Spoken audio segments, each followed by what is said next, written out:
Vamos então para Apocalipse, capítulo 1, vamos fazer as leituras, a leitura do verso 4 até o verso 8.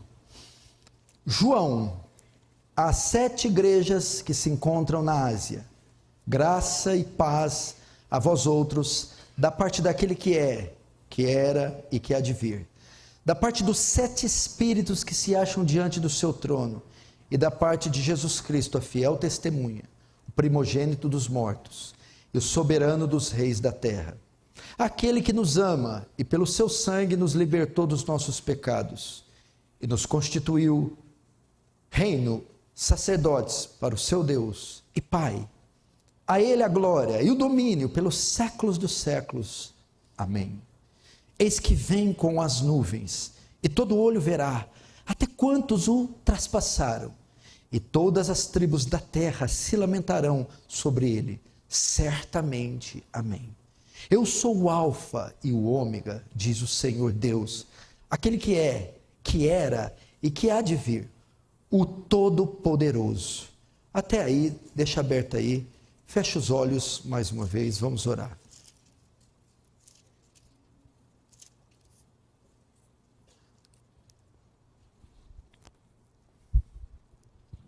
Pai Santo, mais uma vez recorremos a Ti e a Sua graça, em dias difíceis como os nossos, onde profecias cada vez mais se cumprem e o Seu retorno cada vez mais se torna próximo, a consumação de todas as coisas. Mas Tu deixou um testemunho aqui na terra, Tu deixou um povo que o Senhor selou, comprou com o Seu sangue, redimiu, os fez reino e sacerdotes. Esse povo continua aqui a marchar, proclamando as virtudes daquele que nos chamou das trevas para a maravilhosa luz, pregando o santo evangelho, testemunhando da sua ressurreição, tendo vidas compatíveis à santidade desse Deus que nós servimos. Mas para executarmos as suas tarefas, como o Senhor disse em Atos 1, ficai em Jerusalém até que do alto sejais revestidos de poder. Precisamos de graça, manifestação poderosa, prodigiosa da sua parte. Faz isso essa noite. Toma mentes e corações em temor, em obediência, em nome de Jesus. Amém. Irmãos, eu gostaria que vocês, na última mensagem, eu fui muito incomodado, principalmente aqui para as primeiras fileiras, as crianças. Primeira fileira é essa que está sentado também, meus filhos, que deram trabalho também. Então, por favor, as crianças quietinhas, se não conseguirem, se assentem mais no fundo. Outro recado, eu estou vendo algumas cadeiras vazias aqui, eu sei que tem irmãos, membros da igreja, vendo pela internet. Você não está correto em fazer isso, irmão. O recurso do culto online é para as pessoas de fora de Franca, fora do Brasil, ou das pessoas que têm alguma deficiência e não podem comparecer publicamente no culto.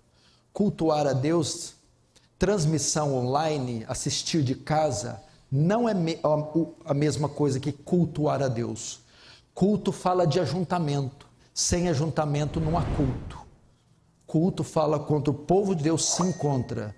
Por isso que a palavra igreja quer dizer assembleia, reunião dos redimidos, dos eleitos, do povo de Deus. Então, se não é por uma justificativa legítima, não fique na sua casa. Porque se as faltas continuarem, nós vamos ter que interromper as transmissões. Você precisa estar aqui cultuando a Deus de forma presencial. Então, você que é membro da igreja, está me ouvindo, nos próximos cultos esteja aqui, por favor. Pois o pacto da membresia que você assinou, assim o pede. Quantos que estão me ouvindo agora fora do Brasil não gostariam de estar aqui presencialmente?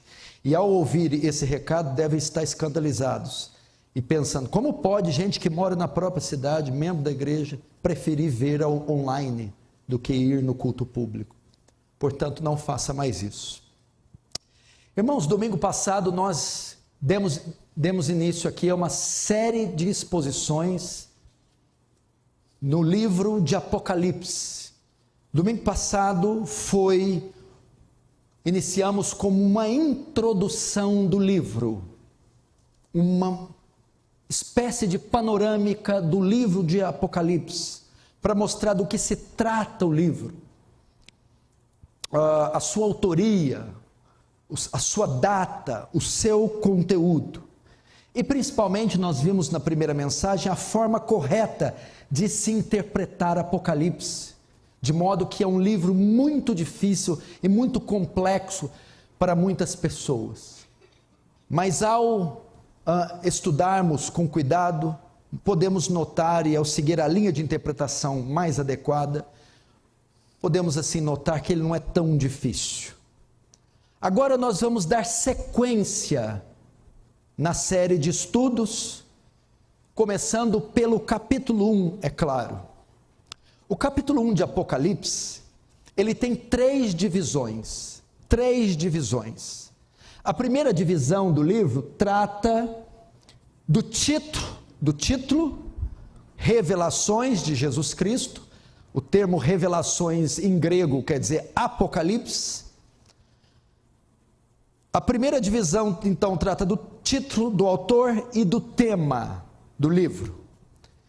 E isso vai dos versos 1 ao verso 3.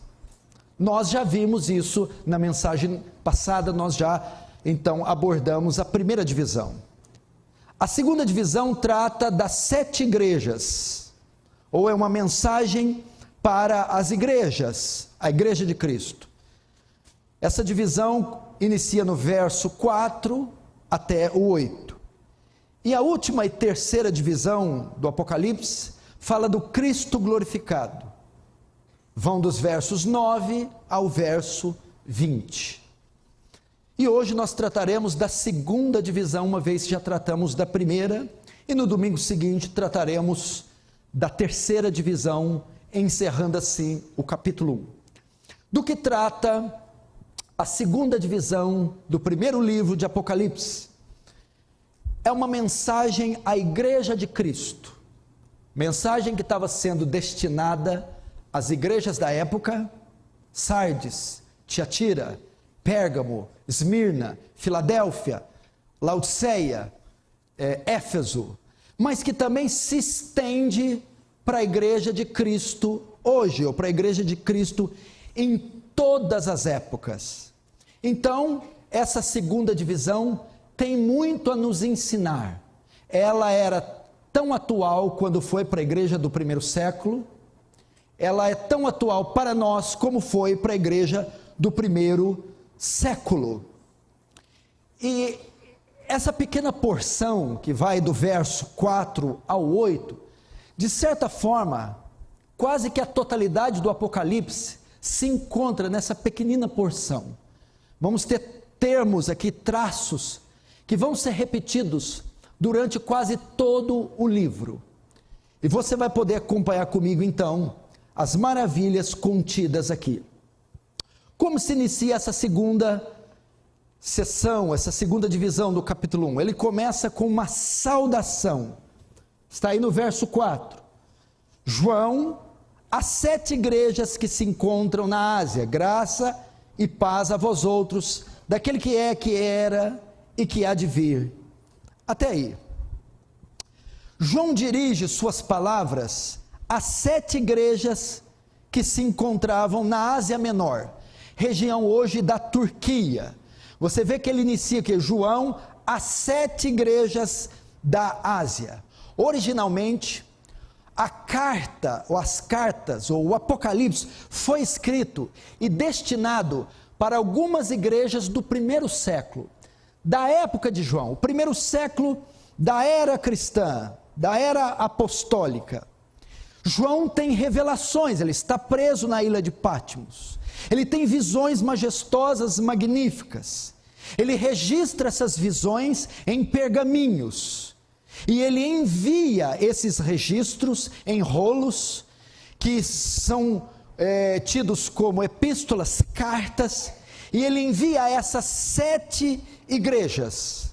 Eram igrejas reais, verdadeiras, eram comunidades, congregações, estabelecidas ali, tinham públicos, eram pastoreadas, tinham membros. E essas 7 igrejas estavam estabelecidas ali no primeiro século,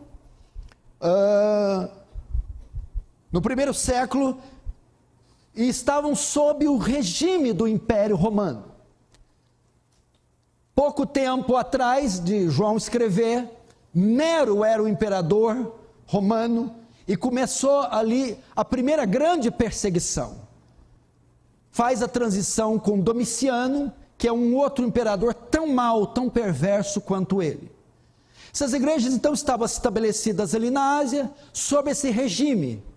E esse regime, ele promovia intensas perseguições, de modo que eles estavam sendo privados de seus direitos, pesados impostos estavam sendo cobrados, perseguições, prisões, tortura e até martírio.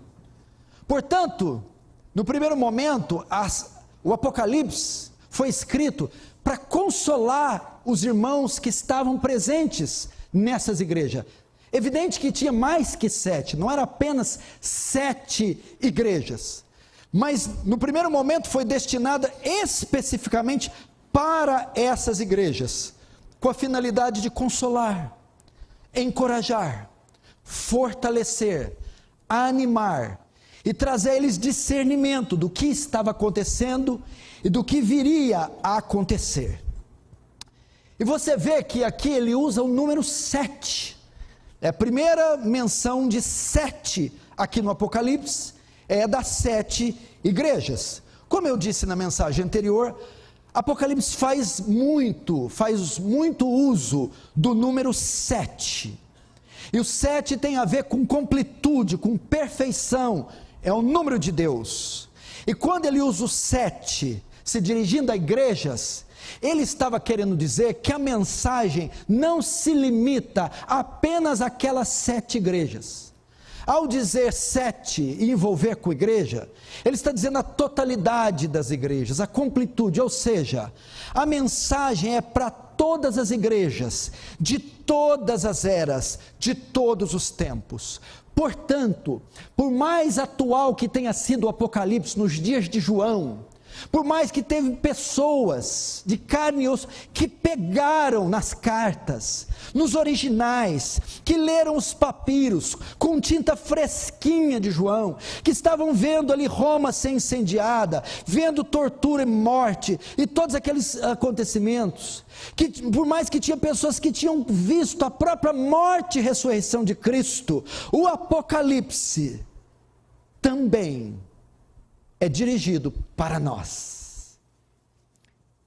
Essas cartas escritas por João é para a Igreja Aliança do Calvário, para a Igreja Batista, para a Igreja Presbiteriana, para a Assembleia de Deus, para a Metodista, é para esse povo, é para nós.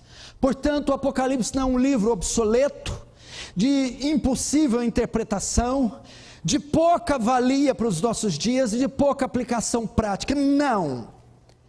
João está escrevendo, enviando essa mensagem a nós nos dias de hoje. Portanto, dê atenção para o Apocalipse. Fique atento com o seu conteúdo. Fique atento para as suas palavras. Elas são atuais, elas são para hoje, elas são para agora, elas são para nós. Não ignore esse livro. Leia-o, releia-o, leia-o de novo. Use material para interpretá-lo. Leia até você entendê-lo. Agora, ele começa com uma saudação, e agora ele apresenta uma saudação que vem da parte de Deus. Mas note, é um Deus trinitário, ou seja, a saudação se inicia, é uma saudação que vem da Trindade, Deus Pai, Deus Filho e Deus Espírito Santo. O texto diz aqui, João, as 7 igrejas que se encontram na Ásia, graça e paz a vós outros. Veja só, a graça e paz que é a saudação típica do primeiro século. Graça, porque fomos salvos, redimidos pela graça, somos sustentados pela graça, nos mantemos de pé pela graça, e seremos glorificados pela graça. E paz é que provém da graça recebida. Nos reconciliamos com Deus, somos salvos e gozamos de paz. Por isso, graça e paz. Ela não vem de João. A graça e paz não vem de João. Graça e paz a vós outros, da parte daquele.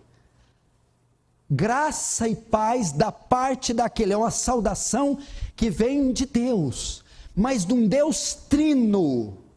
E aí, nós vamos ver, a saudação vem, primeiro, da parte de quem? Deus Pai, daquele que era, que é e que há de vir. Depois de Deus Espírito, e graça e paz também, dos 7 Espíritos que se acham diante de Deus. E a saudação também de Deus Filho, verso 5, e da parte de Jesus Cristo, fiel testemunho. Vamos ver um pouco dessa saudação, dessas saudações. A saudação vem de um Deus trinitariano, vem da Trindade. A Trindade está presente em todo o Apocalipse. Todo Apocalipse você vai ver menções de Deus Pai, de Deus Filho e Deus Espírito Santo. A Santíssima Trindade está atuando o tempo todo no Apocalipse. Está presente em quase todas as páginas de Apocalipse, de forma explícita ou implícita. E ele começa com Deus Pai, quando ele diz, daquele que é, que era e que há de vir. O que João está querendo dizer com esses termos, quando se refere a Deus? Aquele que é, que era e que há de vir. São termos para falar da sua eternidade. Aquele que vos saúda, aquele que cuida de vocês, aquele que vela por vocês, aquele que salvou vocês, é eterno. Ele está presente em todas as eras. Não é apenas para dizer da divindade de Deus, da divindade de Cristo. É apenas para dizer da sua onipotência, da sua infinitude. Mas ao dizer aquele que era, que é, que há de vir, reflete sua eternidade. Mas para dizer aqueles homens que estão sofrendo, esse é aquele que esteve presente em toda a história. Esse é aquele que sempre agiu e age em todas as eras. Ele agiu no passado, na criação, no livramento dos nossos pais, no Antigo Testamento. Ele agiu no presente, com o nascimento do seu filho, o livrando da perseguição e redimindo o seu povo através dele. E ele agirá no futuro, porque ele prometeu estar conosco para todo o tempo. Então essa saudação tem essa finalidade de mostrar a eternidade, o cuidado de Deus em todas as eras, em toda a história. Portanto, não se preocupem, vocês que estão à mercê da oposição do Império Romano. Eu sou Deus que vos acompanho durante toda a história. Eu estive presente durante toda a história e agi e agirei ao longo das eras. O Salmo 90 fala isso. Senhor, Salmo 91, Salmo 90, verso 1, Senhor, Tu tens sido nosso refúgio, de geração em geração, antes que os montes nascessem e se formassem a terra e o mundo, de eternidade a eternidade, Tu és Deus. Deus estava presente. Como salmista, Ele é o nosso refúgio. E olha só, quando que Ele é o nosso refúgio? De geração em geração, em todas as eras, está presente em toda a história. Até mais, Ele está presente até antes da história, antes que os montes nascessem e que se formasse a terra e o mundo. De eternidade a eternidade, Tu és Deus, Tu já estavas lá. Agora, a saudação vem de Deus Espírito. Saudação trinitariana, a Trindade está presente em todo o Apocalipse. Agora ele diz, no verso ainda 4, João, as 7 igrejas se encontram na Ásia, paz e graça a vós outros, da parte daquele que era e que há de vir, e da parte dos 7 espíritos, que se acham diante do trono, até aí. João aqui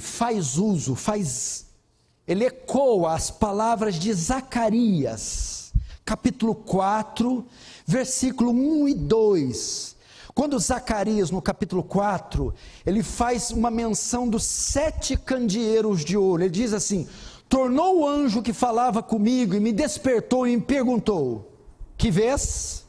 Respondi: olho, e eis um candelabro todo de ouro, e um vaso de azeite em cima, com as suas 7 lâmpadas e 7 tubos. João agora faz menção aos 7 Espíritos de Deus. Zacarias está dizendo 7 candeeiros, a menorá, onde eram colocadas azeite em 7 compartimentos, 7 chamas se levantam. Isso é uma menção do Espírito Santo. Quando diz os 7 Espíritos, é o Espírito em sua plenitude, é o Espírito em sua força. E o texto de Zacarias, quando ele relata e tem a visão dos 7 candeeiros, 7 tubos, vem então o famoso versículo no verso 6, assim diz o Senhor a Zorobabel, não por força nem por violência, mas pelo meu Espírito, diz o Senhor. Isso quer dizer o quê? Que Deus age na história, aquele Deus presente em toda a história. Deus age na história, por meio da história, não por meios terrenos, mas pelo seu Espírito. O Apocalipse é um livro que mostra de maneira mais velada a ação do Espírito Santo em toda a história. É a força do Espírito Santo, a plenitude do Espírito Santo, da terceira pessoa da Trindade, aqui descrita por 7 Espíritos, 7 castiçais, 7 chamas, 7 candeeiros. Portanto, o Apocalipse não mostra só a ação de Deus Pai em toda a história, é um livro de contínua ação de Deus Pai, mas é um livro também de intensa ação, atividade do Espírito Santo. Como podemos ver isto? Para você entender o trabalho da Trindade na redenção, Deus Pai, Ele prepara o plano da salvação, Ele quem cria. Deus Filho executa o plano que Deus Pai criou, morrendo na cruz. E qual é a função de Deus Espírito? Aplica o plano em nós. Deus Pai projeta, Deus Filho executa, Deus Espírito aplica essa salvação em nós. Portanto, o livro de Apocalipse é um livro recheado de conteúdo no tocante à redenção, à morte, à ressurreição, à salvação, à redenção do povo de Deus, à glorificação, à santificação do povo. É nesse período que o Espírito Santo atua. Ele atua na sua plenitude em convencer o homem do pecado, da justiça e do juízo. Ele atua em santificar o homem, escrevendo as leis no coração dele. Ele atua em exaltar a glória de Cristo, porque Apocalipse é um livro sobre Cristo. E qual é a função do Espírito Santo? J. Parker chama o Espírito Santo desses canhões que está vendo? O Espírito Santo é o holofote, ele não ilumina a si mesmo.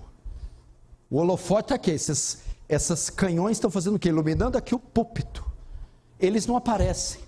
O Espírito Santo é o holofote que ilumina Cristo, exalta Cristo. Então, quanto mais você vê Cristo no Apocalipse, mais você vê o Espírito Santo que está fazendo Cristo brilhar, que está fazendo Cristo aparecer, fazendo Cristo se exaltar.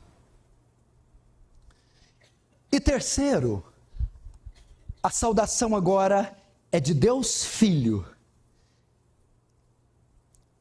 Interessante que ele é a segunda pessoa da Trindade, mas João o menciona em terceiro lugar. que João faz isso? Bom, João primeiro vê o templo como lugar de Deus Pai. Aqui é a figura do tabernáculo. Lembra, o tabernáculo tinha uma porta e o pátio, o átrio. Depois do pátio tinha o santo lugar, que ficava a mesa dos pães, da proposição, e do outro lado, os 7 candeeiros de ouro. E outra, indo mais para frente, tínhamos a última repartição do tabernáculo, o Santo dos Santos, que era o lugar onde estava a arca, a presença de Deus. João coloca Deus Pai primeiro como Santo dos Santos. Deus Espírito Santo, segundo, porque é aquele que alumia o caminho, é aquele que brilha entre o Santo dos Santos e o santo lugar, que simboliza o Espírito Santo. E por terceiro, o Filho, que é o sangue do Cordeiro, derramado no altar, para a remissão dos pecados, que fala da obra mediadora. Então, Santo dos Santos, Deus Pai. Deus Espírito passa na frente, porque é o candelabro de ouro, os 7 Espíritos de Deus, iluminando o caminho. Deus Filho vem por último, como o Cordeiro, que morre, é oferecido como sacrifício, e asperge, derrama o seu sangue, para a remissão dos pecados. É a obra mediadora de Cristo. João então está traçando detalhadamente isso em poucas linhas, dando a eles conforto, confirmando a eles que a obra está consumada e ninguém, nem o Império Romano, pode desfazê-la. Agora ele vai continuar dando mais ênfase no personagem principal do Apocalipse, Deus Filho. E Jesus Cristo, aqui nessa saudação, é descrito de 3 modos diferentes. De 3 modos diferentes. Verso 5. Apocalipse 1, 5. E da parte de Jesus Cristo, a fiel testemunha, primeiro modo. O primogênito dos mortos, segundo modo. E o soberano dos reis da terra. Ele descreve Jesus Cristo de 3 formas diferentes. Ele é a fiel testemunha, primeira forma. Ele é o primogênito dos mortos, segunda forma. Ele é o governante dos reis da terra. Ele está mostrando para eles quem é o Senhor deles, por quem eles estão sofrendo, em quem eles estão crendo, e para eles se manterem firmes. E ele descreve ele primeiro como uma fiel testemunha. O termo está aí, fiel testemunha, mas no grego dá a ideia de testemunha fiel. Está dizendo que Cristo, no que tange ao seu chamado, a sua missão, ele foi fiel até a morte. Ele foi fiel, sem pecado, santo, justo.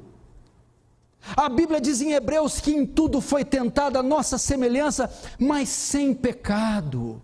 A Bíblia diz que no alto do Getsêmani, há horas de ser crucificado, orando com tanta intensidade a ponto de transpirar gotas de sangue, ele ora dizendo: se for possível, passa de mim esse cálice. Contudo, não seja feita a minha vontade, e sim a tua. Ele foi fiel. Quando ele foi tentado no deserto, transforma essas pedras em pães e mata a sua fome, disse Satanás.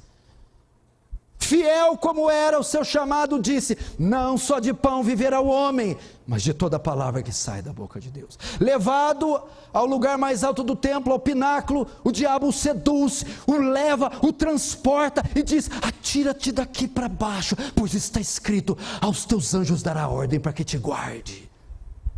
Pois que o Senhor fiel responde, mas também está escrito: não tentará o seu Deus.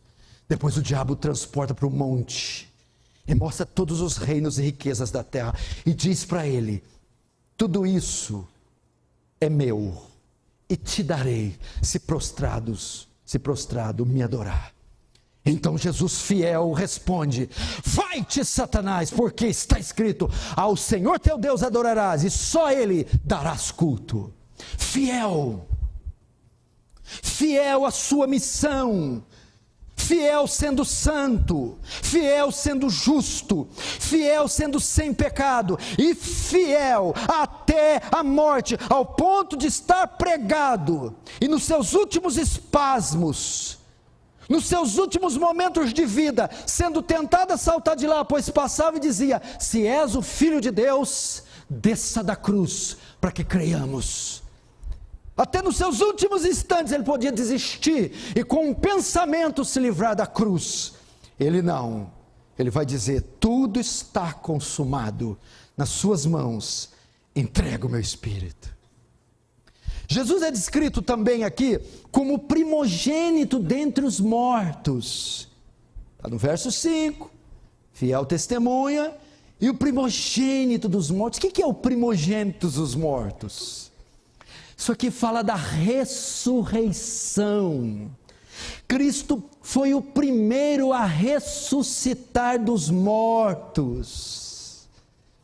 Mas você está dizendo: mas pastor, como ele pode ter sido o primogênito no tocante à ressurreição? Houveram outras ressurreições no Antigo Testamento.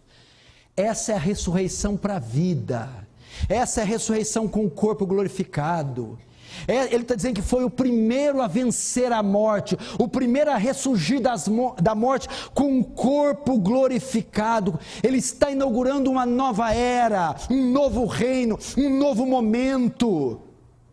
E ele foi o primeiro a inaugurar esse momento, ressurgindo dos mortos, de modo a vencer a morte e a jamais morrer outra vez. Ele é o primeiro a receber uma vida glorificada, de modo que aqueles que crerem nele terão o mesmo destino, também ressuscitarão com ele, também vencerão a morte e também serão glorificados. Então ele é o primogênito. A Bíblia diz quando lá, crê em Deus Pai Todo-Poderoso, Criador do céu e da terra, e Jesus Cristo, seu único Filho, nosso Senhor, nasceu da Virgem Maria, padeceu sob Pôncio Pilatos, foi crucificado, morto e sepultado, desceu à mansão dos mortos, ressuscitou o terceiro dia. Esse desceu à mansão dos mortos é o Hades. Só que o Hades aqui não é o inferno. Jesus nunca esteve no inferno, nunca foi no inferno, não quer saber do inferno. A tradução de desceu no credo apostólico, é Hades, e Hades tem dois sentidos: inferno e tem outro sentido, sepultura, túmulo, tumba. Interpretaram Jesus, desceu o Hades, inferno. Não, Jesus morreu e foi enterrado, é só isso. Ele desceu, ele morreu, ele foi enterrado, ele ficou 3 dias morto. Mas no terceiro dia, imagina o Vesúvio, que destruiu a cidade de Pompeia, na Itália. Aquela tumba entra em erupção e não há nenhuma força no céu, na terra, nem o cosmos inteiro podia segurar aquele homem. Ele ressurge dos mortos e mata a morte na sua casa. É o primeiro. De modo que todos aqueles que morrerem com ele, ressuscitarão com ele, para jamais morrer. Jamais morrer. Por isso, aquele texto glorioso de 1 Coríntios 15, que diz: morte, onde está a morte, a tua vitória? Onde está o pecado, o teu aguilhão? Porque é necessário que isso que é corruptível se revista da incorruptibilidade, isso que é mortal se revista da imortalidade. E quando isso que é mortal se revestir da imortalidade, o que é corruptível se revestir da incorruptibilidade, cumpre-se a palavra que diz: tragada foi a morte na sua vitória. Ele é o primogênito. Então sabe qual é a garantia? Que você não vai ficar numa tumba gelada quando você chegar aos 60, 70, 90, envelhecer e morrer, te enterrarem 7 palmos debaixo da terra, ou quando você sofrer um acidente e morrer. A garantia que você não permanecerá lá é que Cristo, primogênito, saiu da tumba e você sairá também. A morte não vai te prender, ela não tem poder, porque ele disse: aquele que crê em mim, ainda que morra, viverá, e o que crê em mim, esse, no último dia, eu ressuscitarei. Porque quem crê em mim não morre, mas passou da morte para a vida. A morte, sabe qual é a função dela para mim? A morte é um Uber. É meu Uber. Para ir para São Paulo, você pega a Anguera ou a Bandeirantes. Você tem 3 formas de ir: carro, moto ou ônibus. Você precisa de um transporte. Eu estou na terra, tenho o céu. Preciso de um transporte para me levar para o céu. Preciso de um Uber. É a morte. Tudo que ela vai fazer é me entregar para o Senhor. Imagina você olhando para ela com a cara de taxa. Tchau, morte. Ela tendo que vir descarada te entregar. Ela não vai poder te pegar, não vai poder ficar com você. Ela vai ter que pegar você e dar nos braços do Salvador. Pega outro e dá nos braços do Salvador. Ela é o Uber que te leva para o céu. Por quê? Porque o primogênito ferrou ela dentro da casa dela. John Owen escreveu um livro, A Morte da Morte na Morte de Cristo. Cristo matou a morte na sua morte. Não é fantástico? E ele ressuscitou, pisando na garganta dela. Terceiro modo que ele é descrito aqui. Vixe, hoje vai meia-noite, irmão. Você prepara aí, fecha a porta, não deixa ninguém sair não. Fecha aí. Quem sair fica. Não sobe com Cristo, não. Terceiro, ele é descrito como governante dos reis da terra. O primogênito, verso 4, dos mortos, e o soberano dos reis da terra. A ideia aqui é o governante dos reis. O termo provém do Salmo 89, verso 27, no qual Deus diz em referência a Davi, olha o que diz a profecia do Salmo 89, 27. Falo-ei, por isso, meu primogênito, o mais elevado entre os reis da terra. A promessa de Deus se cumpriu em Jesus Cristo, a quem tudo foi sujeitado. O próprio Apocalipse diz que todos os reinos serão do seu Cristo e do seu Senhor. O que fala aqui? Cristo é descrito como fiel testemunha, foi fiel a Deus até a morte. Segundo, foi o primeiro a ressuscitar dos mortos, vencer a morte. Terceiro, depois de ser fiel com a obra da cruz, depois de ressuscitar dos mortos e subir aos céus, agora é a hora de ser coroado. O que é isso? O cetro. Um homem num trono com o cetro na mão, o que significa? Trono fala de um reino. Cetro fala da autoridade. A autoridade, o domínio de todas as nações foi dado ali. O cetro das nações foi dado a Cristo. Quem tem a palavra final não é Vladimir Putin, não é Jair Bolsonaro, não é o Xi Jinping da China, não são os czares, generais, césares, é Cristo. Cristo. Esse texto aqui aponta para Filipenses 2,10, que haja em vós o mesmo sentimento que houve em Cristo Jesus, que sendo em forma de Deus, não teve por usurpação ser igual a Deus, mas esvaziou-se a si mesmo, tomando forma de servo, e na forma de servo foi obediente à morte, e morte de cruz, pelo que Deus o exaltou soberanamente, e lhe deu um nome que está acima de todo nome, para que ao nome de Jesus, todo joelho se dobre no céu, na terra ou debaixo da terra, e toda língua confesse que Jesus Cristo é Deus, é o Senhor, para a glória de Deus Pai. Veja só, as 3 fases: testemunha fiel até a morte, morreu na cruz; primogênito entre os mortos, a ressurreição; e agora o soberano das nações, a ascensão e o governo. Cristo é esse. Ele está consolando aqueles crentes. Eu estou consolando com essas palavras. Eu não sei quem vai ganhar as eleições. Eu não sei qual regime vai dominar nas próximas eras. Eu não sei quais penas e execuções vão ter eu não sei, mas eu sei que acima de qualquer trono, poder, governo, de qualquer dinastia, está o trono do soberano, e o cetro está nas mãos dele. Lembre-se que ele escreveu isso por causa de Roma. Calígula, Júlio César, César Augusto,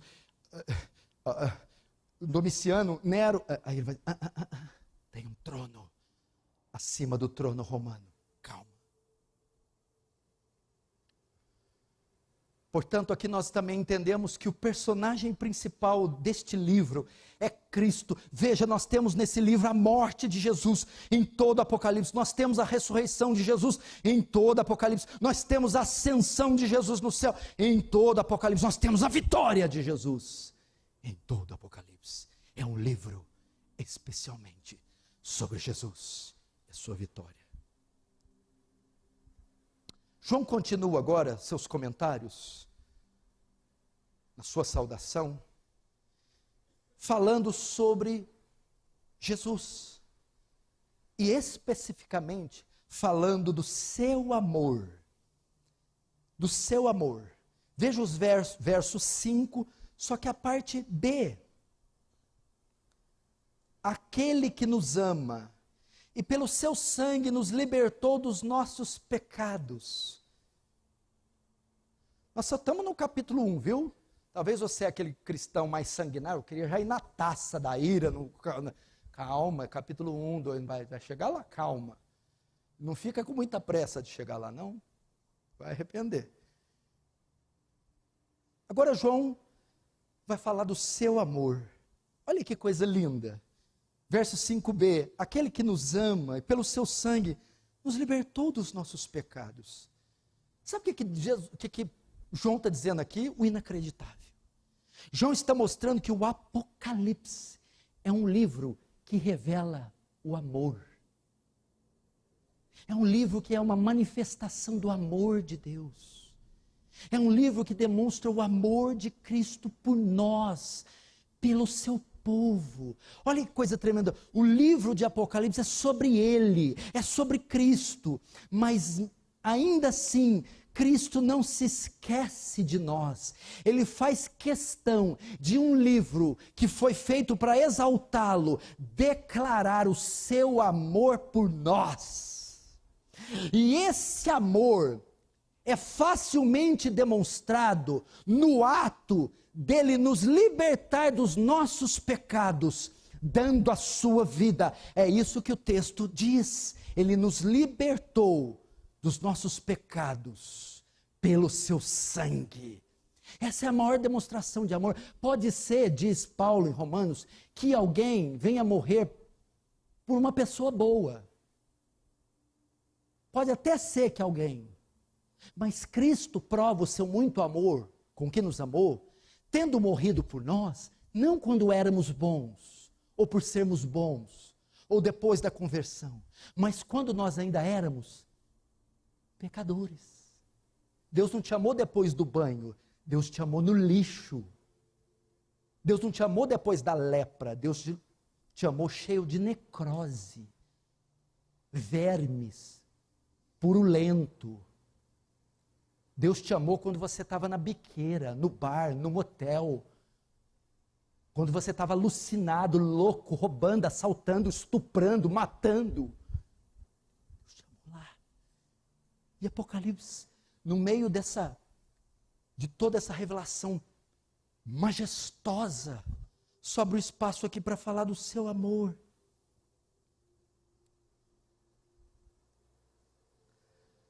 Isso é tremendo. Agora tem algo mais tremendo. Observe aqui, na narrativa de João, o presente prevalecendo sobre o pretérito.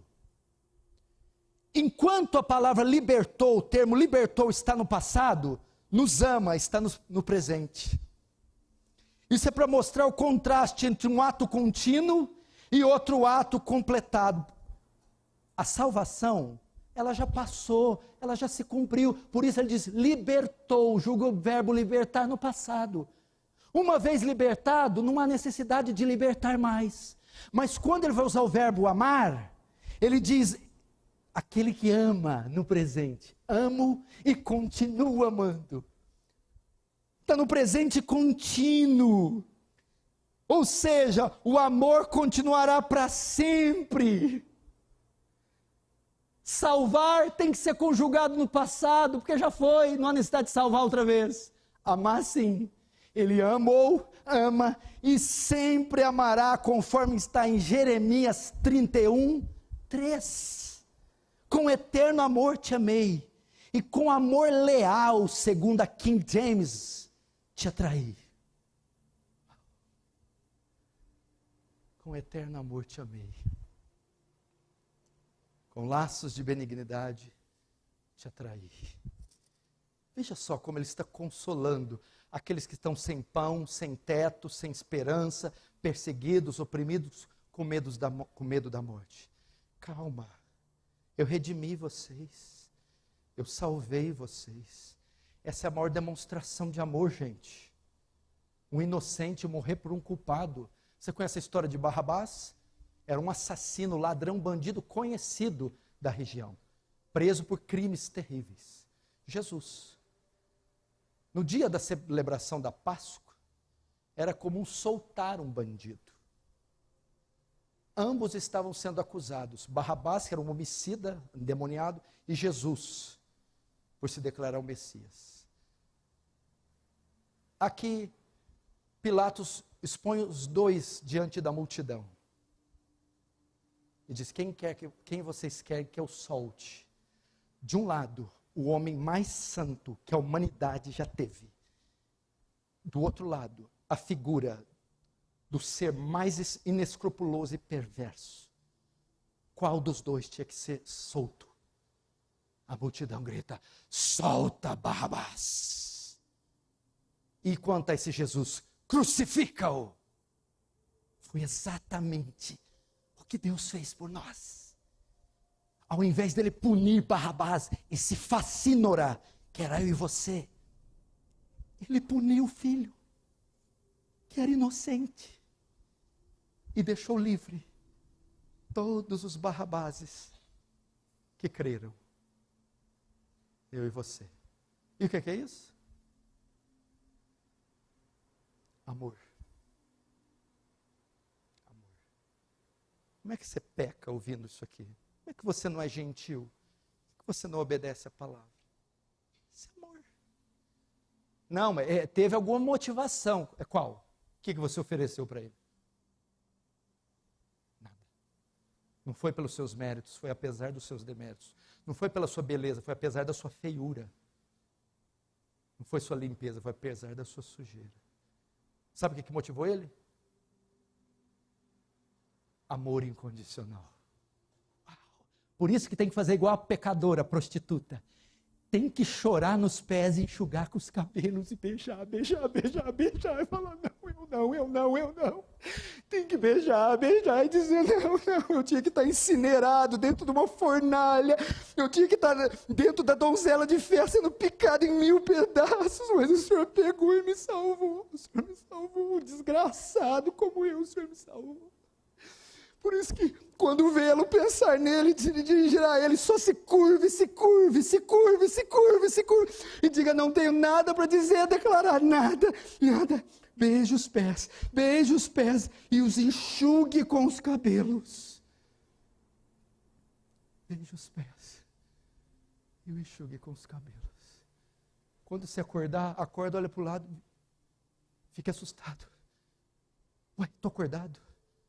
Que não merecemos nem acordar. Quando inspirar e respirar, agradeça, não merecemos respirar. Por que ele fez isso? Amor. Eu quero fazer igual o primeiro pastor que cuidou de mim, pastor Eurípides. O português não era muito bom, mas um homem que tinha um amor. Ele falou assim, quando você quiser me achar no céu, procura Jesus, que eu vou estar agarradinho no pescoço dele. Talvez eu mudaria a frase, pastor Eurípides, eu vou estar agarradinho nos pés. Os pés, abaixo dos pés. Não dá para ser digno de algo maior que isso. Agora, João vai mostrar a posição de honra que ele colocou à igreja. Olha a continuidade do amor. Ele não é só honrado, exaltado, é o centro do Apocalipse. Ele exalta a sua igreja junto com ele. Verso 6. E nos constitui o reino, sacerdotes, para o seu Deus e Pai. A ele a glória e o domínio pelos séculos dos séculos. Amém. Que versículo lindo. Colhe esse versículo, cite esse versículo, bote ele no seu carro. Ele nos constitui, ele nos fez reino, reis e sacerdotes. Como é que compara a fé cristã com qualquer outra coisa, meu Deus? Agora ele vai mostrar os efeitos dessa salvação dos 5. O 5 fala que ele pelo seu sangue nos libertou dos pecados. Agora você vai ver os efeitos dessa salvação, frutos do seu amor, que está no verso 5, parte B. Ele usa o termo reino e sacerdotes. João tinha em mente aqui, porque uma das maneiras de interpretar o Apocalipse é ir para o Antigo Testamento. Várias citações do Antigo estão contidas aqui. Quando João cita reino e sacerdotes, ele tem em mente uma passagem do Antigo Testamento que foi dita aos pés do Monte Sinai. Está em Êxodo 19, versículos 5 e 6. Diz assim, Deus dizendo para o seu povo que foi ele liberto, resgatado do Egito, salvo. Sereis minha propriedade particular, dentre todos os povos, porque toda a terra é minha. Vós me sereis reino de sacerdotes e nação santa. Ele tinha acabado de tirar do Egito, redimir, salvar, separar. E agora, os dá uma posição de honra. Vocês serão um reino de sacerdotes e uma nação santa. Presta atenção. Esse privilégio de ser rei e sacerdote era exclusivo dos judeus, dos hebreus. No entanto, João estende ele agora, com a morte de Cristo, a todos os crentes de todas as nações. Jesus, o rei, que é sacerdote, agora pela sua morte, nos faz sacerdotes e reis. O que quer dizer isso? Reis, primeiro reis, mas assim, pastor, é muito desconfortável essa posição. Rei também, essa interpretação está correta? Sim. Agora vamos para a posição de honra que ele colocou a igreja. Reis, porque Cristo, em sua vitória, vencemos com ele. Em posse do seu reino, reinamos com ele. Reinamos sobre o pecado, reinamos sobre o mal, reinamos sobre as trevas e reinamos sobre a morte. Aqui Paulo vai citar isso em 2 Timóteo 2,12. Se sofremos com ele, também com ele reinaremos. Apocalipse 3,21 traz isso de forma maior. O próprio livro está recheado da igreja reinando. Apocalipse 3,21. Ao vencedor, escute isso: dar-lhe-ei sentar-se comigo em meu trono, assim como eu também venci e me sentei com meu Pai no seu trono. Glória a Deus. E não para por aí. Apocalipse cita o cumprimento dessa promessa do verso 1. Farei vocês reis e sacerdotes. Primeiro reis. Apocalipse 2, verso 26 e 27. Ao vencedor, que guardar até o fim as minhas obras, eu lhe darei autoridade sobre as nações, e com cetro de ferro as regerá, e as reduzirá a pedaços, como se fazem objetos de barro. Vai dar o cetro. O cetro é digno de quem? De quem está sentado no trono. Quem que senta no trono? Reis, monarcas. Não fez reis. Reinaremos com ele. Aliás, já reinamos com ele. Mateus 18, tudo que ligar na terra será ligado nos céus. A igreja tem autoridade de ligar e desligar. Declarar um salvo, não salvo. Excluir da comunhão. Ela é embaixatriz de Cristo na terra. Reis. Olha a posição de honra da igreja, sua e minha. Mas não só rei, também sacerdotes. Nos fez reis e sacerdotes. O que ele quer dizer com isso? Bom, a posição sacerdotal é marcada pelo acesso direto a Deus. O sacerdote é o único. Todo Israel, 2 milhões. Só Arão, só a classe sacerdotal podia falar com Deus, ter acesso. E mesmo assim, através de sacrifício animal, quando ele nos faz sacerdotes, ele nos dá o direito de ter livre acesso a ele. Quem aqui já entrou na casa do Silvio Santos? Do Roberto Marinho? Do Arnold Schwarzenegger? De George W. Bush? Está na moda agora do Elon Musk. Você não tem esse direito de entrar. Quem já pisou nos átrios da casa de Deus? Quem já ousou passar perto dos seus portais? É que na morte de Cristo, Ele nos deu o direito de entrar nos aposentos de Deus. Sem padres, papas, pastores, sacrifícios, bodes. Temos livre acesso como sacerdotes, contatos direto, sem nenhum sequer mediador humano. Podemos chegar diante de Deus e dizer: Senhor, Lord, direto. Hebreus 10, 19 diz isso. A entrada para o novo e vivo caminho pelo sangue de Jesus.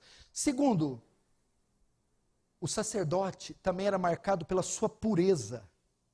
O caráter sacerdotal era de pureza. Tanto é que você lê em Êxodo 28, vão ver as peças de roupa que Arão tinha que vestir e todo o ritual. Porque ele era consagrado e tinha que carregar uma fita escrita santidade ao Senhor. Sacerdotes, ele tirou de nós a culpa e o poder do pecado e nos fez santos. Santidade, Romanos 6,14, o pecado não terá mais domínio sobre vós. E terceiro, sacerdotes, ele tinha a função de fazer mediação entre o povo e Deus. O povo não podia ir direto. Para o povo falar com Deus, tinha que passar o caso para o sacerdote. O sacerdote mediava, representava Deus e o povo. Deus nos fez representantes dele na terra. A embaixada de Deus na terra é a igreja. E você é o embaixador. E como você o representa? Com a pregação do evangelho. Podemos reconciliar homens com Deus, fazer mediação dos pecadores e Deus. Ele nos deu essa prerrogativa, esse privilégio de ser os seus embaixadores, segundo aos Coríntios 5:20, de sorte que nós somos embaixadores de Cristo. 1 Pedro 2:9, vós porém sois geração eleita, nação santa, sacerdócio real, povo adquirido de Deus, para que vades e proclame as virtudes daquele que vos chamou das trevas para a sua maravilhosa luz.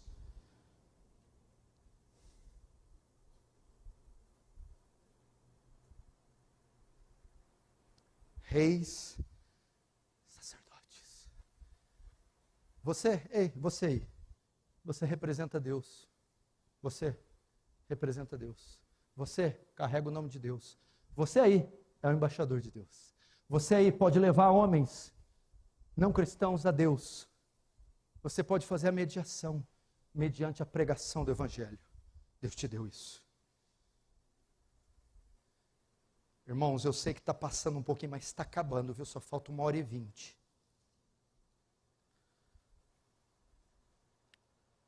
Portanto, irmãos, Apocalipse é um livro que mostra a vitória da igreja, a igreja reinando com Cristo. Apocalipse é um livro que mostra o evangelho de Cristo sendo pregado pela igreja. Você vai ver isso, você vai ver a igreja vencendo no Apocalipse, você vai ver a igreja reinando em Apocalipse, você vai ver a igreja fazendo a mediação, sendo a embaixadora de Cristo, através da pregação do evangelho. Quarto, agora, João vai mencionar pela primeira vez no Apocalipse o retorno glorioso de Cristo. Veja o verso 7.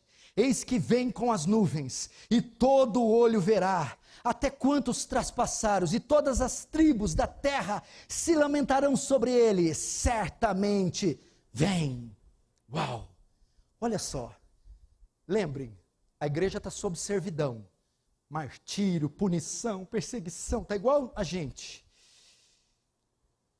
Cristo quer consolar eles. E como ele faz? Dizendo: estejam certos, eu vou voltar. Esse que viste subindo, descerá nas nuvens, para tirar vocês daqui, salvar vocês, e consumar este século. Queridos irmãos, ouçam-me, um dia tudo isso aqui vai mudar, um dia todo o nosso sofrimento vai cessar, um dia vai acabar a dor, o luto, a fome, o pranto e o choro, um dia a morte cessará. Estejam certos disso, Cristo vai voltar. Cristo vai voltar. E esse versículo aqui também é um eco de Daniel capítulo 7, da promessa que está em Daniel 7:13. Eu estava olhando nas minhas visões, disse Daniel, e eis que vinha com as nuvens do céu, um como filho do homem. Daniel tem uma visão, uma promessa, vindo das nuvens alguém como filho do homem, é Cristo. Agora, por que ele diz isso? Que Cristo voltará, para dar esperança a eles. Mas por que voltará com as nuvens? Voltar cheio de algodão? Deus, que é isso? Não, tem nada a ver com essas nuvens. Senão num dia ensolarado ele não volta. Se você traduzir ipsis literis, você está muito sol, Jesus não volta. Que é nas nuvens. O termo nuvens aponta para um retorno cheio de glória, nuvens, raios, relâmpagos, arco-íris, trovões, abalos sísmicos, o mundo chacoalhando, anunciando a volta do seu Criador. É isso. Aponta para um retorno cheio de glória, conforme Mateus 24:30. Olha o que diz. Logo em seguida a tribulação daqueles dias, o sol escurecerá, a lua não dará sua claridade, as estrelas cairão do firmamento e os poderes do céu serão abalados. Então aparecerá no céu o sinal do Filho do Homem. Todos os povos da terra se lamentarão e verão o Filho do Homem vindo sobre as nuvens do céu com poder e grande glória. É glória. É um ato que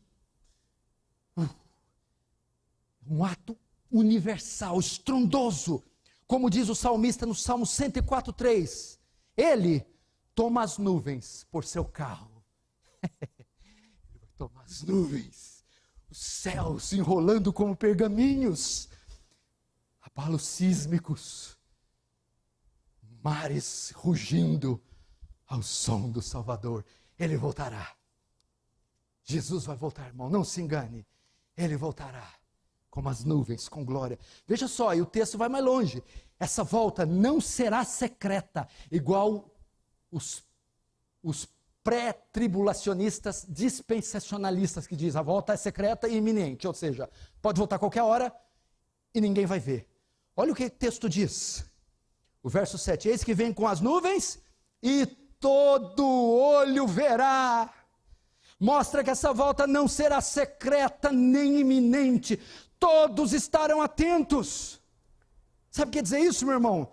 No momento do retorno de Cristo, ele será visível para todas as pessoas da face da terra, o mundo inteiro, em diferentes lugares, fusos horários, classes sociais, de idades, verão Cristo voltar dos céus. Não um homem nessa terra vivo que não verá Cristo voltar. Se você notar aqui, ele emprega o adjetivo e o substantivo, todo olho, no singular, para indicar a particularidade daqueles que vão ver. Não está falando blocos. Quando ele fala todo olho no singular, cada ser humano da face da terra, mesmo que estiver cego, mesmo que estiver dormindo, vai ser pego pelos cabelos, os olhos se abrirão e vai contemplar a volta de Jesus. Tanto crentes como igualmente ímpios. 1 Tessalonicenses 4, verso 16, 17. Porquanto o Senhor mesmo, dada a palavra de ordem, ouvida a voz do arcanjo e ressoada a trombeta, descerá dos céus e os mortos em Cristo ressuscitarão primeiro. Depois nós, os vivos que ficarmos, seremos arrebatados juntamente com eles entre as nuvens, para o encontro do Senhor nos ares, e assim estaremos para sempre com o Senhor nos ares.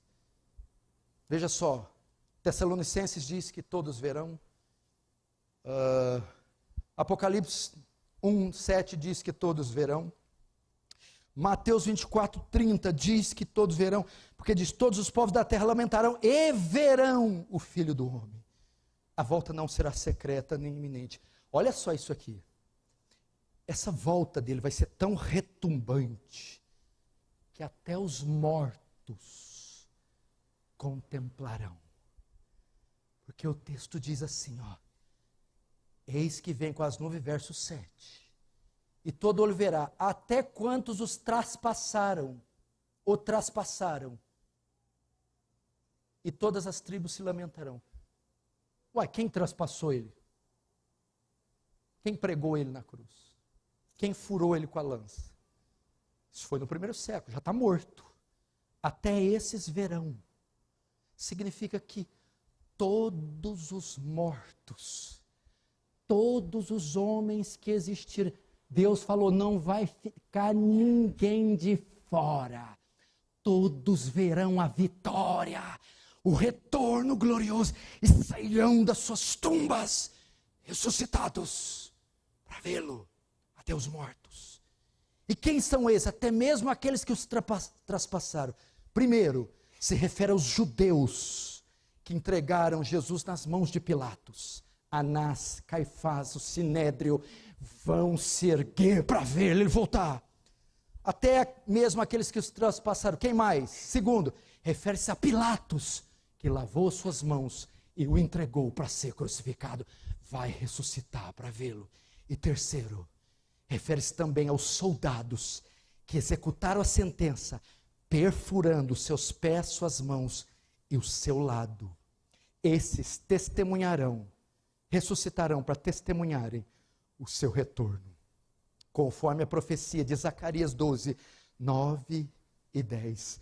Naquele dia, olharão para aquele a quem transpassaram e pranteá-lo-ão.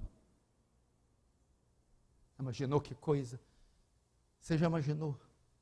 Pilatos, Anás, Caifás, Roma, estarão lá, verão ele. Estou terminando. Penúltimo, 5 minutos eu termino. Agora, estava muito bonito o Apocalipse. Apocalipse bonito demais. Não é Apocalipse, é Apocalipse interpretado por pastor da prosperidade. Por pastor reformado. E que tem linha puritana, o arco-íris não brilha muito tempo, não. Agora, a cena muda. Fecham-se as cortinas. Termina o primeiro ato de alegria, júbilo, redenção. Abrem-se de novo. E agora começa o horror.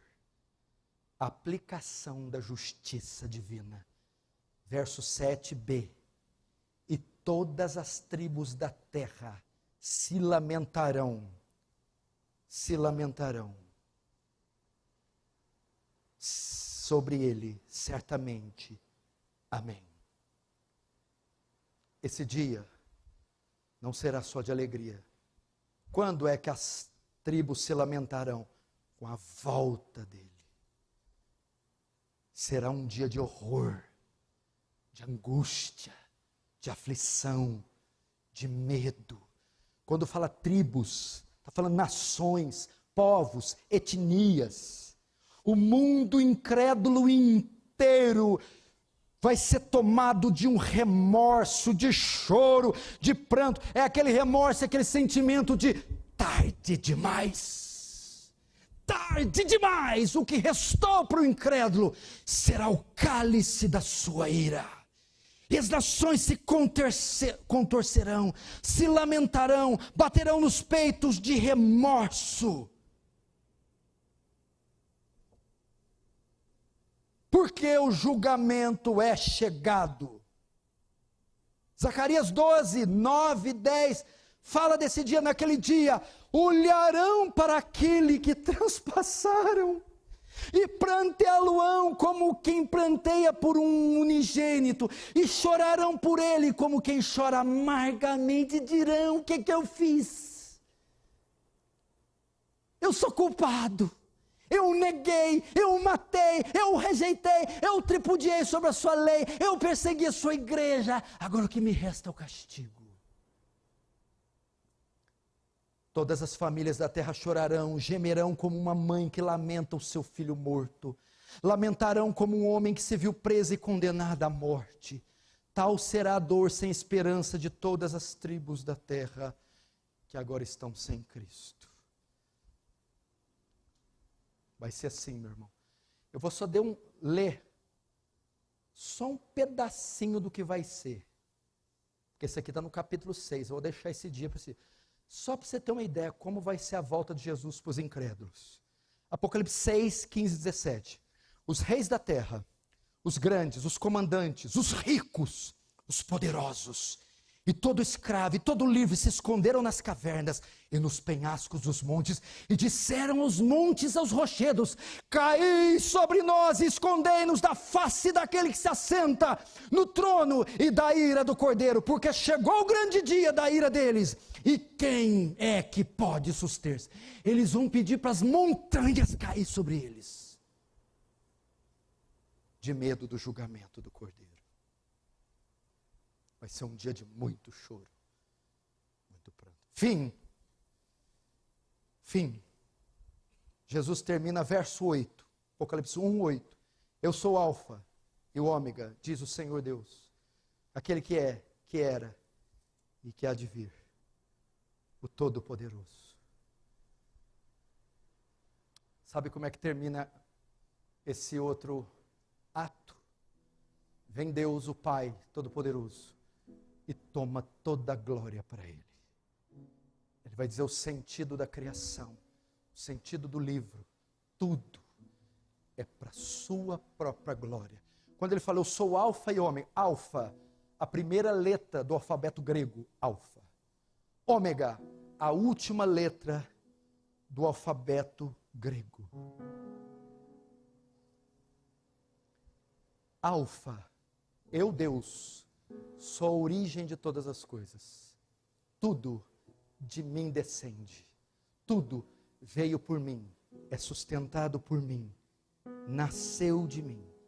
E eu sou Ômega, não sou só o início de tudo, mas o fim de tudo, onde tudo deva convergir. Sou alvo de tudo. Tudo é para minha glória. O universo foi criado, o meu filho veio, morreu, ressuscitou, tudo apontando para a minha glória.